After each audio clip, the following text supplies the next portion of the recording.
जय हिंद दोस्तों, कैसे हो आप सब। आशा करता हूँ अच्छे होंगे, अपने बोर्ड एग्जाम की तैयारी कर रहे हो। दोस्तों आज की वीडियो में हम 2023 के क्वेश्चन पेपर हिंदी को सॉल्व करने वाले हैं। दोस्तों आप जानते हैं कि हर साल कुछ न कुछ इंपॉर्टेंट क्वेश्चन होते हैं जो कि अगले साल बोर्ड एग्जाम में पूछे जाते हैं। दोस्तों आपकी क्लास में कोई 80 प्लस लाता हो, 90 प्लस लाता होगा, तो दोस्तों वे यही लोग होते हैं जो कि अपने पहले जो क्वेश्चन पेपर होते हैं उसको सॉल्व किए होते हैं।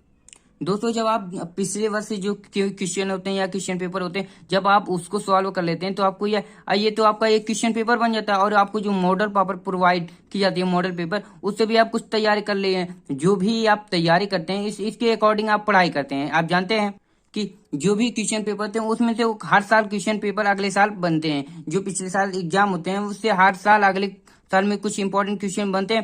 तो दोस्तों आज की वीडियो में हम जो क्वेश्चन पेपर बनते हैं और उनसे कितने नंबर मिलते हैं और इस क्वेश्चन पेपर में कितना नंबर मिला है उसको डिस्कस करने वाले हैं। दोस्तों जब आप क्वेश्चन पेपर को सॉल्व कर लेते हैं तो आप उसके अकॉर्डिंग जब रीडिंग करते हैं तो आप जान जाते हैं कि कौन सा क्वेश्चन महत्वपूर्ण है, कौन बोर्ड एग्जाम में आ सकता है। तो चलिए दोस्तों आज के क्वेश्चन पेपर 2023 को सॉल्व करते हैं और देखते हैं क्वेश्चन पेपर कैसा आता है। तो दोस्तों सबसे पहले आपको यह क्वेश्चन पेपर दिया जाता है जिसमें आपका यहाँ अनुक्रमांक दिया जाता है। यहाँ पर अनुक्रमांक जो आपको कार्ड दिया जाता है, एडमिट कार्ड, आपको जिसमें स्कूल में जाना होता है तो आपको एक अनुक्रमांक दिया जाता है जो कि आपको जो आपका होगा 10 डिजिट का, मतलब 10 नंबर का रहता है। तो वहां पर यहाँ को आपको अनुक्रमांक बढ़ता है। आपको जो उत्तर पुस्तिका दी जाती है, मतलब आंसर शीट जाती है, उसमें आपको सिर्फ अनुक्रमांक भरना होता है, न कि नाम भरना होता है। यह यहाँ पर आपको दी जाती है। यहाँ पर अपना नाम लिखेंगे, यहाँ पर जो आपका नंबर है उसको लिख लेते हैं। तो दोस्तों अब देखिए ये 2023 क्वेश्चन पेपर है और यहाँ पर आपका पूर्णांक जो दिया है वह है 70 और यहाँ पर समय जो है 3 घंटे 15 मिनट दिया जाता है। दोस्तों कुछ लोग होते हैं यहाँ पर जो देखिए 15 मिनट दिया है। अब पहले निर्देश देख लेते हैं, उसके बाद डिस्कस करते हैं। तो पहले जो नोट दिया है, देख निर्देश वह दिया है, पहला प्रारंभ के 15 मिनट पर शिक्षार्थियों को प्रश्न पत्र पढ़ने के लिए निर्धारित है। दोस्तों कई शिक्षार्थी होते हैं, क्या करते हैं, वे 15 मिनट देखते ना कि आपको जो 15 मिनट दिया है वह क्या करने के लिए, प्रश्न पत्र को पढ़ने के लिए दिया है। लेकिन कुछ छात्र होते हैं, क्या करते हैं, वे तुरंत क्वेश्चन पेपर को पाते हैं और क्या करने थे, तुरंत सॉल्व करने लगते हैं। तो आपको ऐसा बिल्कुल नहीं करना चाहिए। तो पहले आप 15 मिनट जो दिया हुआ है उसको पहले क्वेश्चन पेपर को पढ़िए, उसके बाद हाँ मानता हूँ आपको आ रहा है तो आप उसको पहले सॉल्व नहीं करना है, आपको सबसे पहले क्वेश्चन पेपर को पढ़ना है। ठीक, जब आप पढ़ लेते हैं तो आप उसके अकॉर्डिंग जैसे आपको आता है उसी प्रकार आपको लिखते हैं। दोस्तों अब देखिए दूसरा जो दिया है वह क्या दिया है, वह दिया है प्रश्न 2 खंड ए तथा ब में विभाजित है। दोस्तों ये जो प्रश्न पत्र है 2 खंड में विभाजित है। आप देख सकते हैं ये हमारा खंड ए है। ठीक, ये खंड ए। अब आपको इसके बाद जो यदि आप पढ़ना पलटेंगे तो यहाँ पर खंड ब, देखिए यहाँ पर ये खंड ब है। ठीक, जिसमें आपका देखिए खंड ए में आपको सब ऑब्जेक्टिव क्वेश्चन दिए हैं जिसमें क्वेश्चनों की संख्या 20 है। ये आपकी नई शिक्षा नीति के अलावा जो बदलाव हुए हैं वे हैं। अब देखिए जो तीसरा है वह क्या कह रहा है, प्रश्न पत्र की खंड ए में बहुविकल्पी प्रश्न है। मतलब जो ये खंड ए है, ये खंड ए, इसमें बहुविकल्पी यानी ऑब्जेक्टिव क्वेश्चन है। और क्या कह रहा है, जिसमें सही विकल्प का चयन करके OMR शीट पर नीले अथवा काले बाल पॉइंट से पेन से सही विकल्प वाले गोले को पूर्ण रूप से काला करें। ठीक, इसमें आपको जो क्वेश्चन पेपर दिया जाएगा तभी आपको एक OMR शीट की एक कार्ड दी जाती है जिसमें आपको क्या करना है, जो अब देखिए जैसा कि यहाँ पर पहले दिया है, यहाँ पर आप यदि आपका मान लीजिए पूछ रहा है झूठा सच किस विधा की रचना है। ठीक, तो झूठा सच जो किस विधा की रचना है, तो ये हमारी उपन्यास है। ठीक, तो सी मान ली दिया है, तो सी जो दिया है तो ये इसको क्या करेंगे, जो आपको सी ऑप्शन दिया है वहां पर आपको क्या करना है, ब्लैक पॉइंट से काला करना रहता है। इस प्रकार आपको मार्कशीट दी जाती है, उस पर आप करेंगे। उसके बाद दोस्तों जो चौथा क्वेश्चन क्या कह रहा है, खंड ए में बहुविकल्पी प्रश्न हेतु, ठीक, प्रत्येक प्रश्न के लिए 1 अंक निर्धारित है। ठीक, अब देखिए जो आपका ये ऑब्जेक्टिव क्वेश्चन है, यहाँ पर आपको जो दिया है वहां पर एक नंबर आपका जो निर्धारित है वही बताया है। और क्या कह रहा है पांचवा, प्रत्येक प्रश्न के सम्मुख माने सामने उनके निर्धारित अंक दिए गए हैं। ठीक, तो यहाँ पर मान लीजिए आपका जो क्वेश्चन है इसके सामने, देखिए इसके सामने दिया है। ठीक, ये आपका जो नंबर दिए हैं वह आपका निर्धारित, जैसे ये ऑब्जेक्टिव क्वेश्चन इसके सामने 1 नंबर का है तो यहाँ पर आपका 1 नंबर दिया है। आशा करता हूँ यह आपको निर्देश समझ में आ गया। अब देखिए जो तो क्वेश्चन पेपर को चलिए सॉल्व करते हैं और देखते हैं क्या उनसे इंपॉर्टेंट क्वेश्चन होते हैं।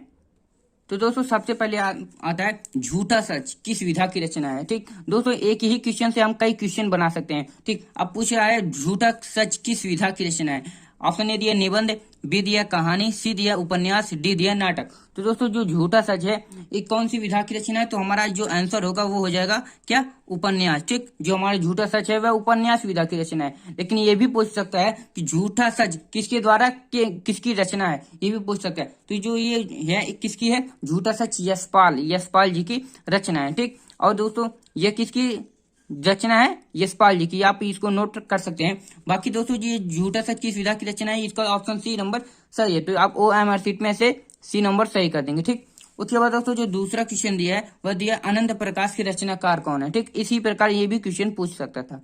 तो ये पूछा अनंत आकाश के रचनाकार हैं। ऑप्शन ए दिया है डॉक्टर धर्मवीर भारती, बी दिया है जयप्रकाश भारती, सी दिया जयशंकर प्रसाद, डी दिया है यशपाल।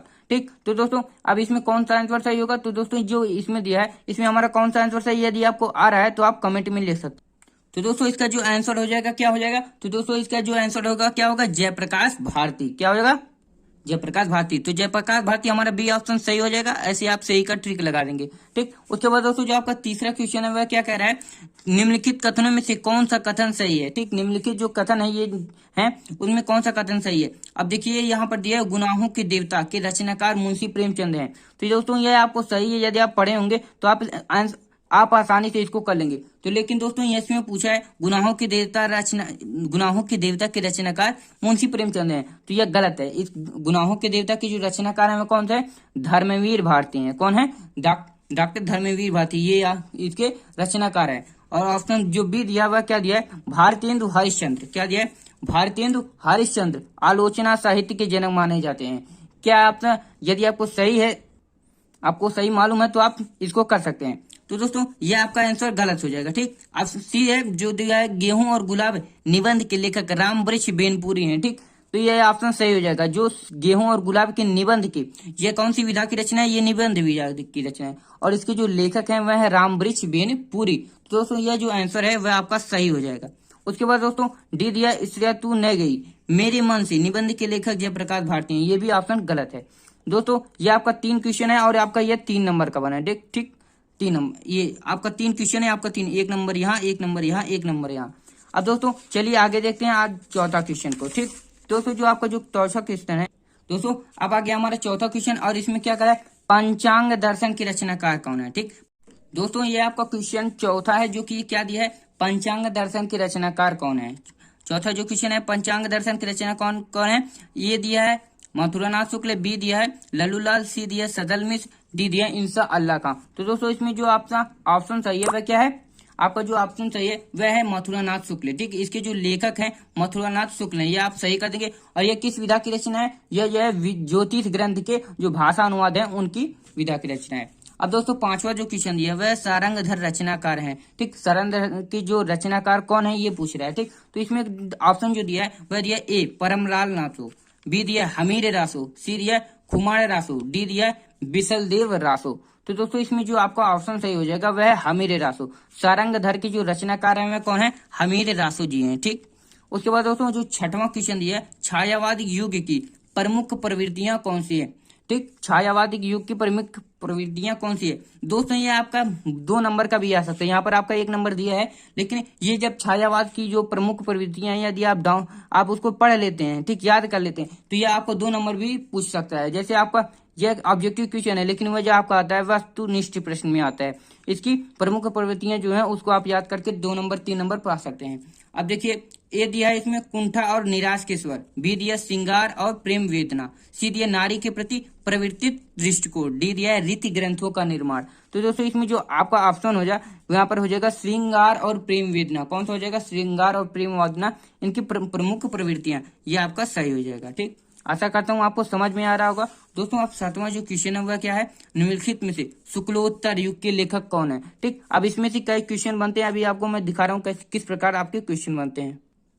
दोस्तों ये आपको ये मायने रहता कि क्वेश्चन के आंसर सीधे एक ही क्वेश्चन से अनेक प्रकार के क्वेश्चन बन सकते हैं बोर्ड एग्जाम में। अब देखिए इसमें पूछा निम्नलिखित में से शुक्लोत्तर युग के लेखक कौन है? ठीक, अब देखिए जो ए है वासुदेव सरल अग्रवाल। ठीक, तो यह क्या आपका सही है? तो दोस्तों ये जो ऑप्शन है ये वासुदेव सरल अग्रवाल, ये आपके किसके हैं? शुक्लोत्तर युग के लेखक हैं। ये आप ऑप्शन सही हो जाएगा। लेकिन जो बी है प्रताप नारायण मिश्र, अब यही पूछ लेता कि प्रताप नारायण मिश्र ये किस युग के लेखक है, तो ऐसा भी हो। तो ये आपके जो प्रताप नारायण मिश्र हैं ये भारतेंदु युग के लेखक हैं। और ये जो किशोरी लाल गोस्वामी हैं वह कौन से हैं? द्विवेदी युग के। और ये श्याम सुंदर दास ये भी द्विवेदी युग के लेखक हैं। ठीक, अब दोस्तों जो 8वां क्वेश्चन है उसको देख लेते हैं। साकेत किस युग की रचना है? ठीक, साकेत किस युग की रचना है? ऑप्शन ए दिया भारतेंदु युग, बी दिया द्विवेदी युग, सी दिया प्रगतिवादी युग, डी दिया छायावादी युग। तो दोस्तों जो आपका ऑप्शन हो जाएगा वह कौन होता है, द्वितीय युग। ठीक, आपका जो ऑप्शन होगा वह आपका द्वितीय युग सही हो जाएगा। अभी अब देखिए इसके लेखक भी पूछ सकता है, ये आपके लिए बोर्ड एग्जाम से सबसे इंपॉर्टेंट क्वेश्चन है। साकेत किस विधा की रचना है, ये भी पूछ लिया जाता है। नहीं, साकेत किसके लेखक, साकेत के लेखक कौन है, तो इसके जो लेखक है वह मैथिली शरण गुप्त जी। साकेत के लेखक मैथिली शरण गुप्त जी हैं। और किस युग की रचना है, ये द्वितीय युग की। ये आपका ऑप्शन 20 सही हो जाएगा। ठीक, इसके लेखक भी पूछ लिए जाते हैं बोर्ड एग्जाम में, ये इंपॉर्टेंट क्वेश्चन है, आप इसको स्टार बना सकते हैं, यहाँ पर स्टार आपका। ठीक, ये आपका 8वां क्वेश्चन है। अब 9वां क्वेश्चन है, भारत दुर्दशा किस विधा की रचना है। ठीक, भारत दुर्दशा किस विधा की रचना। ऑप्शन ए दिया जीवनी, बी दिया आत्मकथा, सी दिया रेखा चित्र, डी दिया एकांकी। तो दोस्तों इसमें जो आपका ऑप्शन सही हो जाएगा वह क्या हो जाएगा दोस्तों। अब इसका जो सबसे पहले इसके लेखक कौन है। ठीक, भारत भारत भारत से आप याद रख लें, भारत की जो भारत दुर्दशा की जो लेखक है भारतेंदु हरिश्चंद्र। कौन है, भारतेंदु हरिश्चंद्र। ठीक, अब ये किस विधा की है, नाटक विधा की रचना है। ठीक, आपको ये कमेंट में आपको बताना है इसका कौन सा ऑप्शन सही हो जाएगा। ठीक, आपका 10वां जो क्वेश्चन है उसको देख लीजिए, बिहार किस युग के कवि हैं। ऑप्शन ए दिया है आधुनिक काल, बी दिया रीतिकाल, सी दिया भक्ति काल, डी दिया आदिकाल। तो दोस्तों इसमें जो ऑप्शन सही हो जाएगा वह रीतिकाल। आपको आसानी से याद होगा कि बिहारी जी जो हैं वह रीतिकाल के कवि हैं। ठीक, कौन किस काल के, रीतिकाल के। दोस्तों एक क्वेश्चन आपके लिए और बनता है। ठीक है, आपको पूछ लिया जाता है रीतिकाल की समय विधि, ठीक, समय अवधि क्या है। तो दोस्तों इसका जो है वह कितना है, इसका है कितना 1643 ईस्वी से 1843 ईस्वी तक। यहाँ पर कितना हो जाएगा, यहाँ पर लिख देता हूँ 1643 ईस्वी से कितना 1843 ईस्वी तक। ये आप याद रख लीजिएगा, ये भी इंपॉर्टेंट क्वेश्चन है। ठीक, रीतिकाल की जो समय अवधि है वह क्या है, 1643 से 1843 ईस्वी तक। उसके बाद दोस्तों जो 11वां क्वेश्चन है आपका वह क्या है, इसको देख लीजिए। इसका जो आंसर है ये आपका सी हो जाएगा। अब ये देखिए 11वां क्वेश्चन क्या करा है, नाना वाहन नाना वेशा बिह से शिव समाज निज देखा, को मुख हिन विपुल मुख का हूँ, बिनु पाद कर को बाहु बाहू। ठीक, अब इसका जो दोस्तों इसमें नाना दे आपको पहले समझ लेना है कि नाना नाना माने होता है अनेक प्रकार के। ठीक, वाहन नाना वेशा मतलब अनेक प्रकार के वाहन, अनेक प्रकार के वेशा माने वेशभूषा धारण किए। बिह से शिव समाज नहीं देखा, मैंने ऐसा समाज कभी नहीं देखा, यह इसका कहना चाहता है। को मुख हीन, कोई मुख से हीन है, कोई को माने होता कोई, मुख माने मुख, और क्या हीन माने नहीं है। ठीक, किसी का मुख ही नहीं है, विपुल मुख काऊ, किसी का मुख 4 है। बिनु पद को बहु बाहू, ठीक, किसी के पैर ही नहीं है, किसी के 4 हाथ हैं। ठीक, तो यही आपका कहना चाहता है। जैसे कि आप जानते हैं कि जब आपका शंकर जी का ब्याह हो रहा था तो उसमें कई प्रकार के गए थे, किसी के सर नहीं थे, तो किसी के पैर नहीं थे, तो किसी के 4 हाथ थे, इस प्रकार के कई लोग गए थे। तो वहां के जो समाज थे वह यही कह रहे थे कि किसी का नाना वाहन, अनेक प्रकार के वेश हैं, अनेक प्रकार के वाहन हैं, बेसे समाज नहीं देखा, ऐसे समाज को मैंने कभी नहीं देखा। कुख मुख हीन, कोई मुख से हीन है, विपुल मुख काऊ, किसी के 4 मुख हैं, 5 मुख हैं, और बिनु पदे कर को हुबाऊ। तो इनके वेशभूषा को देखो क्या कर रहे थे, ये हंस रहे थे। अब जहां पर आपका हंस आ गया तो वहां पर ये पूछ रहा है उपयुक्त पंक्ति में कौन सा रस है। जहां पर हंसी आया तो वहां पर होगा हास्य रस। ये ऑप्शन दिया ए करुण रस, बी दिया वीर रस, सी दिया शांत रस, डी दिया हास्य रस। तो दोस्तों इसका जो ऑप्शन सही हो जाएगा वो आपका क्या हो जाएगा, हास्य रस। ठीक, हास्य रस, डी हास्य रस। अब दोस्तों ये जो 12वां क्वेश्चन है उसको देख लीजिए, आपका ये 12वां क्वेश्चन क्या कहता है। ये आपका आ गया 12वां क्वेश्चन। दोस्तों आप 12वां क्वेश्चन क्या कह रहा है इसको देख लीजिए, यहीं कहीं पर बिखर गई, यहीं कहीं पर बिखर गई भग्न विजय माला सी, उपयुक्त पंक्ति में कौन सा अलंकार है, यह पूछ रहा है। ठीक, इसमें जो कौन सा अलंकार है। ठीक, अब ऑप्शन ए दिया उपमा अलंकार, बी दिया उत्प्रेक्षा अलंकार, सी दिया रूपक अलंकार, डी दिया श्लेष अलंकार। दोस्तों मैंने आपको अलंकार रस छंद सब पढ़ाया है दोस्तों, आप उसको जाकर देख सकते हैं, आशा करता हूँ वो भी आपको समझ में आ जाएगा। अब देखिए इसमें पूछ रहा है, ठीक, यहीं कहीं पर बिखर गई भग्न विजय माला से। ठीक, तो इसमें कौन सा अलंकार होगा, यहाँ पर कौन सा अलंकार होगा, यदि आपको पता है तो आप लिख सकते हैं कमेंट में। और दोस्तों इसका जो आंसर हो जाएगा वह क्या हो जाएगा, उपमा अलंकार। यह आपका पहला ऑप्शन जो दिया उपमा अलंकार। ठीक, अब उपमा अलंकार यहाँ पर क्या हो रहा है, ठीक, तुलना जहां, उपमा अलंकार का अर्थ क्या दोस्तों, अभी देखिए उपमा अलंकार में क्या होता है, देखिए जहां किसी वस्तु या व्यक्ति की, ठीक, जहां किसी व्यक्ति और वस्तु की क्या की जाए, तुलना किया जाए। ठीक, अन्य व्यक्ति या वस्तु से। किसी व्यक्ति है, मान लीजिए कोई गोर है, अब देखिए मान लीजिए सीता है, ठीक, गुलाब, कोई ऑप्शन एक मान लीजिए, हाँ राधा है। ठीक, मान लीजिए राधा की चरण गुलाब के समान कोमल है, ये ऑप्शन आपका दिया है। तो जो राधा के जो चरण होंगे किसके समान कोमल होंगे, गुलाब के, यानी क्या करना है, तुलना किया जा रहा है। उसी प्रकार इसमें क्या हो रहा है, तुलना किया जा रहा है। ठीक, तो इसमें कौन सा हो जाएगा, उपमा अलंकार। ठीक दोस्तों, 13वां क्वेश्चन कर रहा है, रोला किस प्रकार का छंद है। ठीक, आपका जो ऑप्शन दिया है, रोला किस प्रकार का छंद है। तो दोस्तों जो आपका आंसर हो जाएगा, यहाँ पर थोड़ा फोकस नहीं कर रहा है। ठीक, अब देखिए रोला किस प्रकार का छंद है, ये आप आसानी से पढ़ोगे। ऑप्शन ए दिया विषम मात्रिक छंद, बी दिया अर्ध सम मात्रिक छंद, सी दिया सम मात्रिक छंद, डी दिया इनमें से कोई नहीं। तो दोस्तों जो इसका आंसर क्या हो जाएगा, अब 13वां का रोला किस प्रकार का छंद, तो आपने पढ़ा होगा रोला ये क्या है, सम मात्रिक छंद है। ठीक, यहाँ पर दिया है सम मात्रिक छंद, ये ऑप्शन सी सही हो जाएगा। अब देखिए इसके जो 24 क्या बोला है, इसमें 24 मात्राएं होते हैं। किसमें, इसमें 24 मात्राएं होती हैं, जिसमें विषम चरणों में, ठीक विषम चरणों में क्या होते हैं, 11-11 मात्राएं। ठीक, विषम चरणों में 11-11 तथा सम चरणों में 13-13 मात्राएं होती हैं। ठीक, अब 14वां क्वेश्चन कर देते हैं, निर्जन शब्द, निर्जन या आपका जो निर्जन है शब्द में किस उपसर्ग का प्रयोग किया गया है। ठीक, जो निर्जन शब्द है इसमें किस उपसर्ग का प्रयोग, उपसर्ग क्या होता है, यह वे शब्द होते हैं। ठीक, उपसर्ग पहले देखते हैं उपसर्ग क्या है। ठीक, ये जो आपको समझ में नहीं आएगा तो आप कैसे करेंगे, उसी प्रकार उपसर्ग पूछ रहा है तो उपसर्ग क्या होते हैं, ये वे शब्द होते हैं जो किसी शब्द के पहले जुड़कर, ठीक अब ये आ गया, मान लीजिए इसके पहले शब्द में जुड़कर उसका क्या करते हैं, अर्थ ही बदल दें। ठीक, जो पहले जुड़कर क्या करते हैं, शब्द का अर्थ बदल देते हैं, उसे हम उपसर्ग कहते हैं। और जो क्या कहते हैं, अंत में लगकर उनका शब्द का प्रत्यय, उसे हम प्रत्यय कहते हैं। दोस्तों अब इसमें क्या कर दिया, देखिए निर्जन है तो इसमें क्या, नीर, नीर आपका जो ऑप्शन ए दिया है नी, बी दिया नीर, और सी दिया नी, और डी दिया आधार है। यानी ये ऑप्शन आपका जो निर्जन आधार रहता है ना इसमें, तो आपका ऑप्शन जो डी होगा वह क्या हो जाएगा, सही हो जाएगा। यहाँ पर आप डी लिख सकते हैं। उसके बाद दोस्तों जो 15वां क्वेश्चन है उसको लिखते हैं। 15वां क्या कह रहा है, धनुष का पर्यायवाची शब्द है। यदि आपको पता है तो इसको आपको कमेंट में लिख देना है। ये दिया अश्मि, बी दिया पुलिस, सी दिया कोदंड, डी दिया पवी। तो दोस्तों आपको 9वां क्वेश्चन मैंने कहा था और 15वां क्वेश्चन आपको कमेंट में लिख देना है। ये आपको आप गूगल से सर्च कीजिए, चाहे कीजिए, लेकिन आपको जब आप खोजते हैं और आप उसको लिखते हैं तो आपको क्या कहता है, आपके माइंड में क्या होता है, रीडिंग हो जाता है, जिससे आप कर सकते हैं। ठीक, 16वां है, भलाई शब्द में कौन सा प्रत्यय है। प्रत्यय क्या होता है, जो अंतिम में जुड़कर, यहाँ पर क्या हो रहता है, जो पहले जुड़कर क्या करते हैं, शब्द का अर्थ बदल देता है, और प्रत्यय जो है वह लास्ट में जो जुड़कर क्या करता है, अर्थ बदल देता है। अब देखिए भलाई, भलाई में कौन सा अंत में लग रहा है वो देखिए, ई आई और आई आई। ठीक, तो भलाई, ठीक आई, यानी कि जो डी ऑप्शन है आपका सही हो जाएगा। ठीक, आई शब्द जोड़कर यहाँ पर क्या हो रहा है, इसका अर्थ बदल दे रहा है। 17वां क्वेश्चन क्या कर रहा है, ससड़ दर्शन। ठीक, ससड़ दर्शन में कौन सा समास है। ठीक, ऑप्शन ए दिया तत्पुरुष समास, बी दिया कर्मधारय समास, सी दिया द्विगु समास, डी दिया द्वंद्व समास। तो दोस्तों इसमें जो आपका ऑप्शन होगा कौन सा सही हो जाएगा। अब देखिए ससड़ दर्शन, ससड़ यहाँ पर अर्थ पहले पकड़िए, ससड़ दर्शन मतलब 6, ससड़ माने छोटा 6, दर्शन विभिन्न भारतीय दर्शन। ठीक, ये 6 विभिन्न भारतीय दर्शनों के बारे में बात कर रहा है। अब देखिए यहाँ पर काउंट आ गया। ठीक, काउंट 6 दर्शन, तो इसमें कौन सा हो जाएगा, द्विगु समास हो जाएगा। ठीक, ऑप्शन सी हो जाएगा द्विगु समास। उसके बाद दोस्तों जो 18वां क्वेश्चन है वह क्या कर रहा है, मत भी शब्द विभक्ति एवं वचन। ठीक, तो इसका क्या हो जाएगा, मात भी, मत भी, ये आपको पूरा याद कर लेना। इससे आप क्या करते हैं, इसमें जो आपका 1 नंबर का ये दिया आता है, ये आपके सभी 1 नंबर के जो अभी ऑब्जेक्टिव क्वेश्चन है।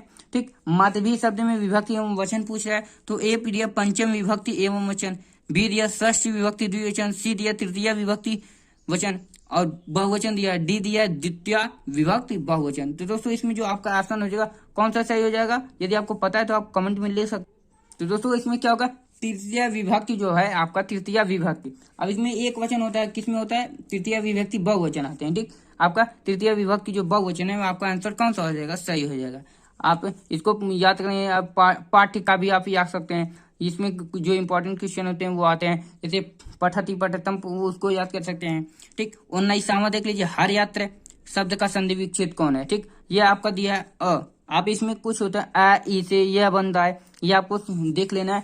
ये कुछ इंपॉर्टेंट होते हैं जो आपको, अब यदि आप हिंदी व्याकरण में से कुछ देख लेते हैं तो ये पक्का आता है। ठीक, यदि आप एक क्वेश्चन को देखें तो उसे आप कई क्वेश्चन में हल कर सकते हैं। ठीक, हर यत्र, ठीक हर अत्र, बी दिया हर यत्र, ठीक हर यत्र, और इसमें दिया हरि अत्र, डी दिया हरि आत्र। तो दोस्तों इसमें कौन सा आपका ऑप्शन सही हो जाएगा, ये भी आपका लास्ट क्वेश्चन जो मैं आपको होमवर्क में दे रहा हूँ। ठीक, अब बी दिया पठिष्यते, देखिए यहाँ पर आ गया, ऐसे मैंने कहा आपको याद कर लेना है। पठिष्यते धातु एवं पुरुष एक वचन एवं वचन है। ठीक, अब ये कौन सा धातु है, कौन सा पुरुष है एवं वचन है, आपको लिखना है। ए दिया उत्तम पुरुष द्विवचन, बी दिया मध्यम पुरुष द्विवचन बहुवचन, सी दिया मध्यम पुरुष द्विवचन, सी दिया डी दिया उत्तम पुरुष बहुवचन। तो दोस्तों इसमें कौन सा ऑप्शन आपका सही हो जाएगा ये आपको बताना है। तो दोस्तों आपका जो आंसर क्या हो जाएगा, मध्यम पुरुष बहुवचन। ठीक, मध्यम पुरुष बहुवचन, ये आपका ऑप्शन सही हो जाएगा। और यहाँ पर आपका जो ऑप्शन सही होता है उसको आपको लिखकर आपको कमेंट में लिख देना है।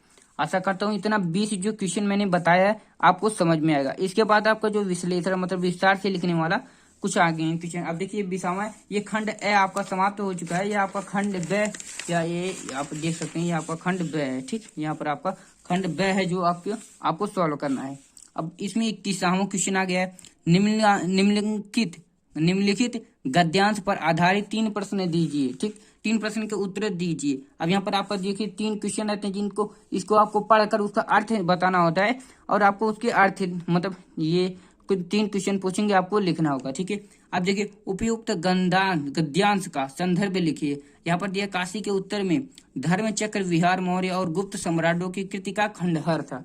ठीक, अब देखिए इसमें पूछा धर्मचक्र कहाँ स्थित था। ठीक, अब यहाँ पर आपको धर्मचक्र कहाँ है, काशी के उत्तर में, यही आपको उत्तर मिल गया। ठीक, काशी के उत्तर में धर्मचक्र बिहार मौर्य और गुप्त सम्राटों की कृति का खंडहर था। यहीं पर आप इसका आंसर ले सकते हैं। और ये उपयुक्त गद्यांश और रेखांकित अंक की व्याख्या आपको लिख देना है। ऐसा एक ही क्वेश्चन या तो आप ये कर सकते हैं या तो आप ये आपका यहाँ पर ये दिया है या ये कर सकते हैं। आपका इसमें कितना नंबर मिलेगा, यहाँ पर आपको 6 नंबर मिलता है। ठीक, 6 नंबर इसके दिए जाते हैं, चाहे आप ये कीजिए और चाहे आप ये कीजिए। ठीक, तो दोस्तों ये आपको यदि मैं लिखाता हूँ तो ये वीडियो लंबा हो जाएगा। तो दोस्तों इसके लिए मैं इसको आपको कर लेना है, आप देख सकते हैं। ठीक, इसके बाद दोस्तों 22वां क्वेश्चन देख लेते हैं हमारा क्या है।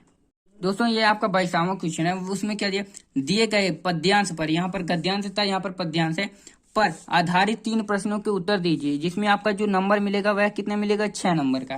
ठीक, अब कह दिया है धूरी भरे अति शोभित संप्याजु। ठीक, अभी इसको आपका इसमें पद्यांश को पढ़कर उसके संदर्भ को लिखना है और रेखांकित अंश की जो दिया है उसको आपको व्याख्या करना है। और जो प्रस्तुत पद्यांश में किसी भाग्यशाली बताया गया है। ठीक, इसमें कौन जिसको भाग्यशाली बताया है उसका जो आंसर दिया होता है। अब देखिए क्या आपको ये करना है या तो ये करना है। ठीक, अभी नहीं चाहिए बुद्ध बैर की, भला प्रेम का उन्नाद कहाँ, सबका शिव कल्याण यहाँ है, पावे सभी प्रसाद यहाँ। ठीक, ये आपको इसके जो अर्थ हैं इसको आपको यहाँ पर लिख देना है। ठीक, भारत देश किस प्रकार का तीर्थ है, ये सब आपको कुछ क्वेश्चन मिलेंगे जिसको आपको करना है। ये आपका 6 नंबर का आपको मैंने दिखाया, यहाँ पर आपको ये थोड़ा इधर है, 6 नंबर का आपको यहाँ पर आपको मिल जाता है। ठीक, अब देखिए दोस्तों जो 23वां क्वेश्चन है उसको देख लेते हैं। आपको यदि आपको स्क्रीनशॉट लेना है तो आप ले सकते हैं आसानी से ये। हाँ ठीक, अब देख लेते हैं 23वां क्वेश्चन क्या कर रहा है। ये थोड़ा ये आपका या 30वां क्वेश्चन, ये भी आपका कितना 5 नंबर का दिया है। अब इसमें क्या करा है, 2 ऑप्शन दिए हैं, या तो ये कीजिए या तो ये कीजिए। ठीक है, तो इसमें देखिए क्या दिए गए। ठीक, यहाँ पर थोड़ा फोकस करें। ठीक, दिए गए संस्कृत गद्यांश में किसी एक संदर्भ का सहित हिंदी में अर्थ लिखिए। ठीक, ये जो संदर्भ में आपका दिया गया है इसको हिंदी में अनुवाद करना है, जिसमें क्या कह दिया, कह दिया यहाँ पर और कह दिया यहाँ पर। ठीक, ये आप यदि इसको शॉट लेना चाहते हैं, स्क्रीनशॉट लेना चाहते हैं तो ले सकते हैं। उसके बाद दोस्तों खैर देख लेते हैं हमारा क्या है। भारतीय संस्कृति तय सर्वेशु मताम विलंबन संगलम अस्त्रि काले विविधा विचाराम भारतीय संस्कृतौ महिसहमयता ऐसा संस्कृतम संस्का। ये थोड़ा आपको पढ़ लेना है। ठीक, इसमें आपको क्या कह रहा है, इसका भी आपको क्या करना, यहाँ पर अर्थ लिखना है। ठीक, अब जैसे आप क्या दिया भारतीय संस्कृति। ठीक, भारतीय संस्कृति ये आपका किसके बारे में बताया, भारत के जो लोग हैं वहां की संस्कृति के बारे में बताया गया। भारतीय संस्कृति तू सर्वेशा मतम विलय संगम। यहाँ की जो संस्कृति है, यहाँ की जो संस्कृति है वह क्या है, संगम है। यहाँ पर तीनों जो संगम है ऐसे ऐसे कुछ बताना है।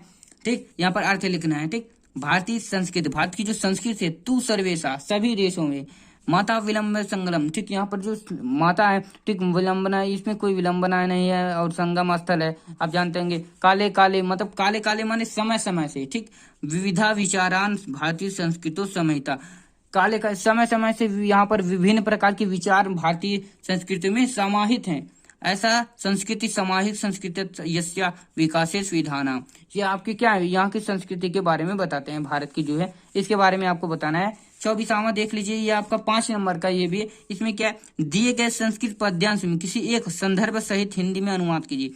यहाँ पर ऑप्शन ए क्या दिया है, मरणम मंगलम यत्र विभूतिश्च विभूषणम कौंपिन्यम यत्रम कश्यम सा काशी किन मियते। ठीक, ये आपको एक ऑप्शन दिया। यहाँ पर यह माता गुरुतरा भूमि खाता हमको तो थोड़ा संस्कृत में दिक्कत होती है, पितो चित्रा स्थात मन शीघ्रतरम वातात चिंता बहुतरित रात। ठीक, ये आपको दिया है, इसका आपको श्लोक दिया है, ये आपको जिसका आपको क्या करना है, अर्थ लिखना है। ठीक, संदर्भ सहित आपको संदर्भ सहित हिंदी में अनुवाद करना है। ठीक, अब दोस्तों ये आपका जो देखिए 5 नंबर का दिया रहता है। ठीक, अब देख लीजिए 25वां क्वेश्चन, ये आपको इसलिए मैंने सोल्यूशन नहीं प्रोवाइड किया क्योंकि वीडियो ज्यादा लंबी हो जाती है। ठीक, अब देखिए, ठीक, यह हो सकता है आपकी स्क्रीनशॉट लेकर आपको उसको हल कर सकते हैं। ठीक, 25वां, अब इसमें कुछ इंपॉर्टेंट है आपको, ठीक, जिसको आपको हल करना है। ठीक, ये आप कुछ लोग होते हैं जो देखिए यहाँ पर 3 नंबर आ गए। ठीक, 3 नंबर 10 नंबर ये सब यदि आप कर लेते हैं, कुछ मैं बताऊंगा रूल्स, आप किस प्रकार अपने बोर्ड एग्जाम में पास भी हो सकते हैं। ठीक ठीक, कुछ भी नहीं पढ़ेंगे तभी थोड़ा मुना कर लेंगे। ठीक, क्या दिया है, मुक्ति दूत खंड काव्य के आधार पर नायक नायक, ये नाटक उटक वाला है जिसके बारे में आपको लिखना होता है, ये 3 नंबर का आएगा। ठीक, यदि आप स्क्रीनशॉट लेना चाहते हैं तो आप ले सकते हैं। ठीक ठीक, इसमें मैं इंपॉर्टेंट कुछ बता रहा हूँ। देखिए, ये मेवाड़ मुक्त खंड काव्य ज्योति मुक्त, ये दोनों आते हैं, और एक यहाँ पर है थोड़ा, हाँ, ये कर्र वाला। ठीक, कर्र खंड काव्य के आधार पर ये भी आते हैं। ठीक, ये आपको यदि स्क्रीनशॉट लेना है तो आप ले सकते हैं। ठीक, यहाँ पर स्क्रीनशॉट लेना चाहे तो आप ले सकते हैं। ठीक, उसके बाद दोस्तों जो 26वां क्वेश्चन है उसको देख लेते हैं। यहाँ पर 3 नंबर का आता है, और यहाँ पर आपका सबके लास्ट पेज है वह क्या है, इसको देख लीजिए। 26वां क्वेश्चन क्या कर रहा है, इसमें कह रहा है दिए गए लेखकों में से किसी एक के जीवन परिचय देते हुए उनकी प्रमुख रचना उल्लेख कीजिए। मैंने इंपॉर्टेंट जो क्वेश्चन है तो उसके बारे में बताया था आपको, यदि आप देखना चाहें तो आप जाकर देख सकते हैं। इसमें क्या है, इसमें दिया पहला आचार्य रामचंद्र शुक्ल, बी दिया, दूसरा दिया भगवत शरण उपाध्याय, सी दिया है ठीक डॉक्टर राजेंद्र प्रसाद। 3 आपको देते हैं जिसमें से किसी एक पर आपको क्या करना है, जीवन परिचय लिखना है। अब जीवन परिचय कैसे लिखना है उसको भी मैंने वीडियो बनाया कि आप किसी भी एक लेखक का जीवन परिचय किस प्रकार लिख सकते हैं। ठीक, अब देखिए आचार्य रामचंद्र शुक्ल, ये आपके लिए बोर्ड एग्जाम में सबसे इम्पोर्टेंट है। ये हर साल 2021 से आज 2023 हो गया, हर साल आता है। और ये दूसरा दिया यहाँ पर देखिए भगवत शरण उपाध्याय दिया है, यहाँ पर आपका किसका आता है, डॉक्टर जयशंकर प्रसाद जी का है। ठीक, यहाँ पर जयशंकर प्रसाद जी का हर साल आता है। यहाँ पर थोड़ा आज बदल गया है, आपकी बार भगवत शरण उपाध्याय दे दिया गया है, लेकिन हमेशा जयशंकर प्रसाद आएगा, यहाँ पर डॉक्टर राजेंद्र प्रसाद आएगा। यहाँ पर 3। ठीक, या तो यहाँ पर इसके जगह पर क्या कर देगा, निर्मला जी का कर देगा। ठीक, या आपका कितना आएगा 5 नंबर। यदि आप ये जीवन परिचय को याद कर सकते हैं, ऐसे नहीं कि जीवन परिचय याद कर लिए हो गया, उनकी रचना का नाम, वो उनकी किस में रुचि थी उस प्रकार आपको लिखना है। ठीक, इसमें आपके देखिए क्या क्या दिए गए लेखकों में एक जीवन परिचय देते हुए उनकी प्रमुख रचना का उल्लेख। यदि आप रचना नहीं लेंगे तो उसमें 2 नंबर आपका कट जाएगा। ठीक, यहाँ पर देखिए 3+2 लिखा, यानी 3 का जीवन परिचय, 2 नंबर के रचना। ठीक, अखा दिया है। ठीक, दिए गए कवियों, अब लेखक हैं ये कवियों में पूछा है, किसी एक जीवन परिचय देते हुए उनकी प्रमुख रचना का उल्लेख कीजिए। ठीक, महाकवि सूरदास, महादेवी वर्मा, सुमित्रा नंदन पंत, इसमें से किसी एक का आपको लिखना है। यहाँ पर देखिए महाकवि सूरदास था, यहाँ पर महादेवी वर्मा, यहाँ पर देखिए सुमित्रा नंदन पंत है, तो यहाँ पर कभी कभी तुलसीदास जी का भी आ जाता है। ठीक, अब देखिए 27वां, ठीक, आपको अपनी पाठ्य पुस्तक कंठस्थ एक श्लोक लिखना है जो आपके क्वेश्चन पेपर में न आया हो। ठीक, वह आप श्लोक लिख सकते हैं, कोई याद कर लीजिएगा। अब देखिए 28वां कह रहा है निम्नलिखित में से किन्हीं 2 प्रश्नों के उत्तर संस्कृत में देना है। ठीक, ये आपका इतना क्वेश्चन हर साल आते हैं, ये आपके फर्स्ट पास से है। 29वां में यदि आपको दिखा दे, देखिए आतंकवाद की समस्या पर आपको मैंने इंपॉर्टेंट जो होते हैं मैंने एक बताया निबंध, आप किस प्रकार आपको याद कर सकते हैं। अब देखिए आपका दिया आतंकवाद की समस्या का समाधान। अब बी दिया है बेरोजगारी की समस्या एवं समाधान, सी दिया है ठीक छात्र और अनुशासन, चौथा दिया प्रदूषण की समस्या।